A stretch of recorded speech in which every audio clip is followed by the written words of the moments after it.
Welcome to Module 3, Discrete Random Variables. This is our first look at the concept of a random variable, and these are not random variables that are very coy or secretive. Discrete means something else. This is not discrete. EET, this is ETE. All right, random variables. What are random variables? There's a kind of a technical definition and a more intuitive definition. So a little more technically, it's a function that assigns a value to each of the outcomes of a random experiment. So numerical value. So random variables only take numerical values. They're not going to be categorical, okay? The only way you could do some categorical is like category 0, category 1, category 2, something like that. But it has to be numerical. But in principle, you can kind of think of it like a variable x or y that has a different value, or it takes a random value each time you observe it. So it's like behind this card. Every time you flip it over, the value is just flipping through all the random possibilities. Every time you look at it, it freezes with whatever value it's taken. And it takes these different values with certain probabilities. So one simple example would be to assign the random variable x to be equal to 1 if you flip a heads and equal to 0 if you flip a tails. That would be one way of making a random variable. So you can see in that sense, it is assigning numerical values to outcomes. So the outcome heads isn't numerical, but we give it a numerical value of 1, and that way we've turned it into a random variable. Random variables, when they're discrete, that means that they take specific values with positive probability. So you can think in principle, or usually it's going to be integer values. So the variable x maybe takes the value 0, 1, 2, 3, 4, 5, 6, and so forth with certain probability. That's a discrete random variable. We will look at continuous random variables in the next module. Continuous random variables can take any value along an interval, and they have to be treated a little bit differently, so we'll talk about them next module.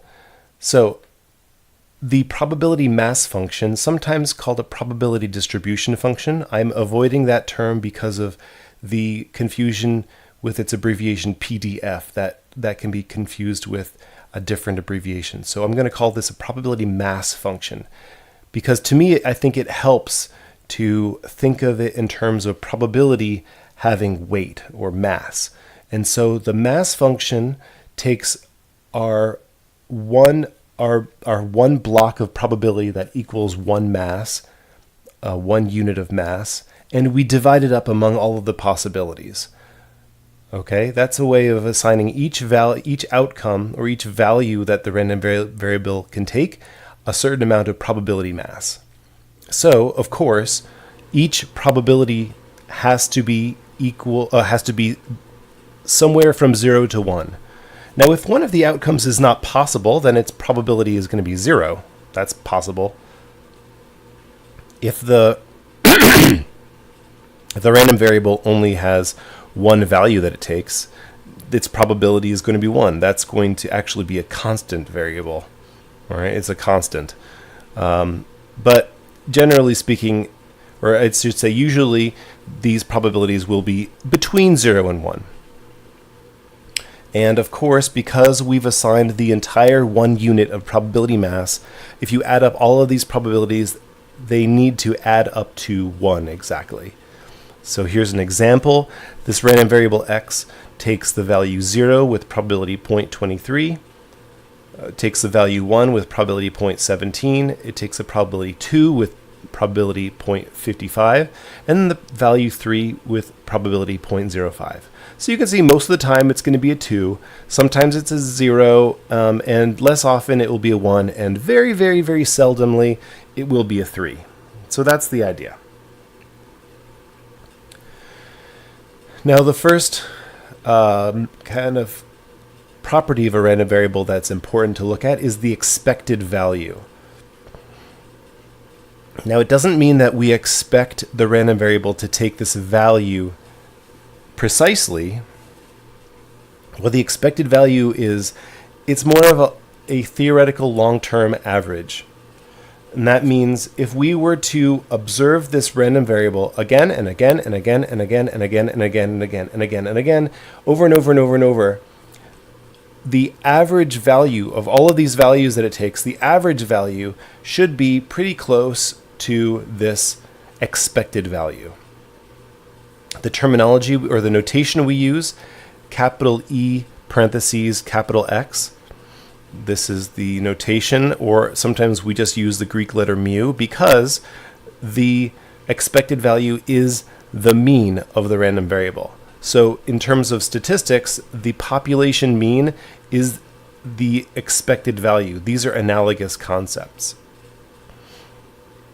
So there's a fairly simple calculation for it if you wanted to do it by hand. What you do is you take each value that the random variable can take, you multiply it by its respective probability, and you do that for each of them, and you add up all of these products. So it's 0 times 23 plus 1 times 0.17 plus 2 times 0.55 plus 3 times 0.05.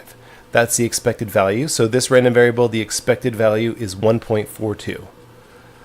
So of course, this random variable never will take the value 1.42 because it's either a 1 or a 2. It's never between them.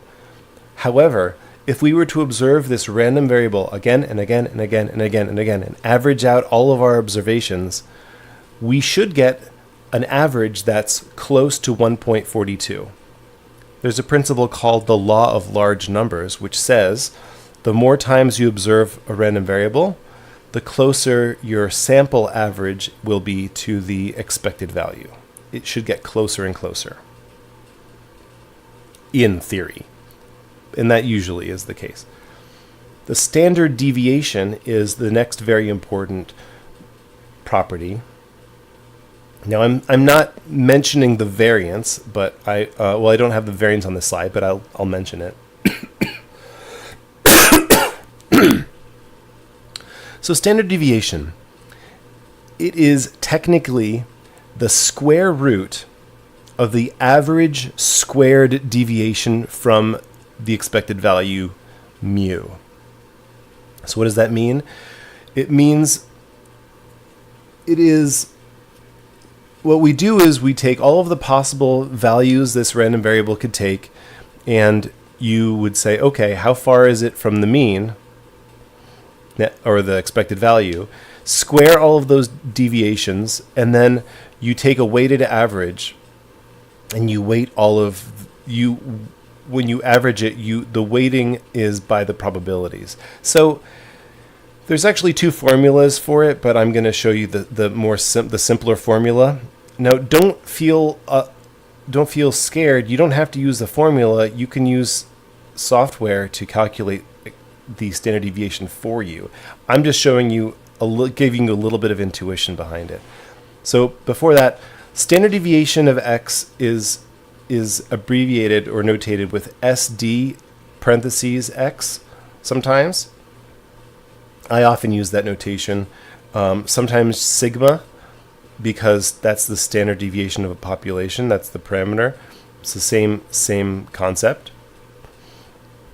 And this formula is the square root of the expected value of x squared minus the expected value squared. Notice the difference. Having the little exponent 2 inside the parentheses makes a difference. The first expected value is we take all of the squared values that the random variable can take, all of the values, square them all, and then you find the expected value of those squared values. And the second one, we just take our expected value just like we calculated in the previous, and we square that number. Now the first value will always be slightly bigger than the second. So you're guaranteed you're going to never have a negative number. You're never taking a square root of a negative number. That's just the way the math works out. So to find the standard deviation of this random variable we just looked at, we make another column of the squared values, x squared. So when x is 0, x squared is also 0. 0 squared is 0. When x takes the value 1, x squared is 1, because 1 squared is 1. Now where it starts to change, when x takes the value 2, x squared will be a 4. And when x is a value 3, x squared is a 9. But the probabilities remain the same, because there's just this correspondence, right? X squared will take the value 9 with a probability 0.05. Right? Because it happens precisely when x is equal to 3.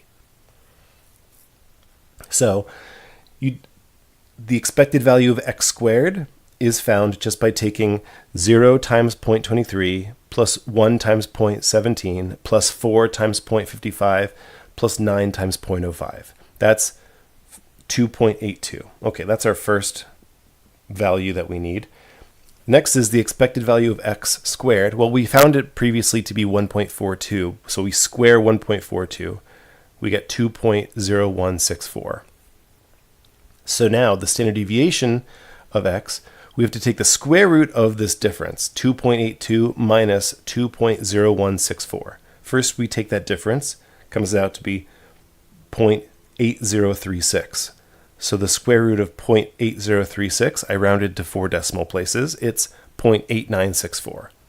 So that's the standard deviation of this random variable. And you can, just the same way with the statistic, you can roughly think of standard deviation as the average distance from the mean. So on average, our random variable will take a value roughly 0.89 or about 0.9 away from 1.42. That's the average deviation, average distance from the mean, roughly speaking. It's not precisely what it means, but roughly. That's the simpler understanding, even though it's not exactly correct.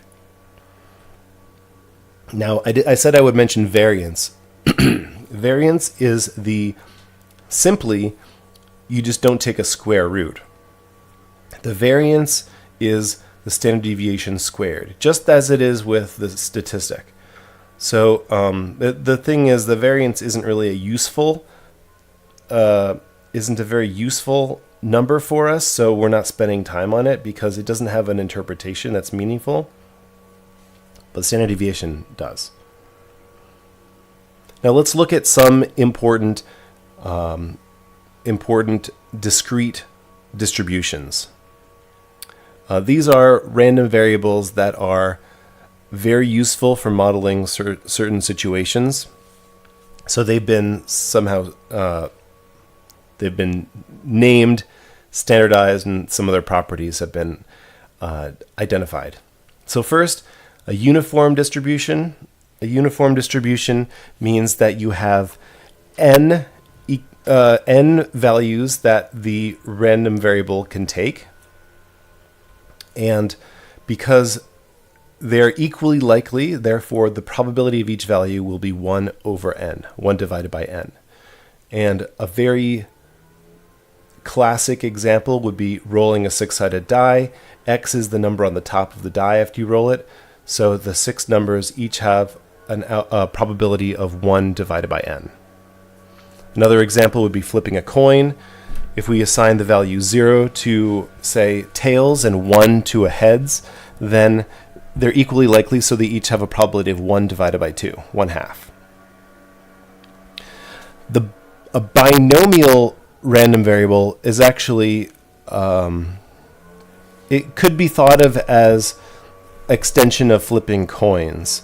So a binomial random variable is used to model the following situation. So we have a fixed number of observations, also called trials. So we're going to say the number of trials is n. Okay, so it could be like 5 or 10 or 100, whatever. So you're trying some experiment a fixed number of times. Each of these trials has two possible outcomes, either a success or a failure. Think of it as heads or tails. But it doesn't mean that they're equally likely. We have a probability of success of P.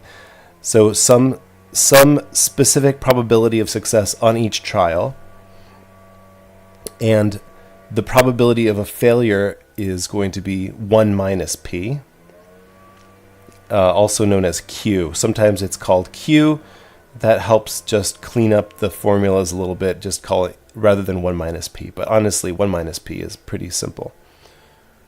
Okay, now the trials are independent, which means whether or not one outcome is a success has no bearing on the likelihood that any of the others will be a success.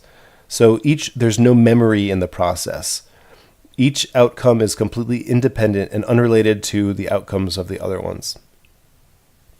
And so finally, the random variable x is the number of successes observed after n trials. That is a binomial random variable.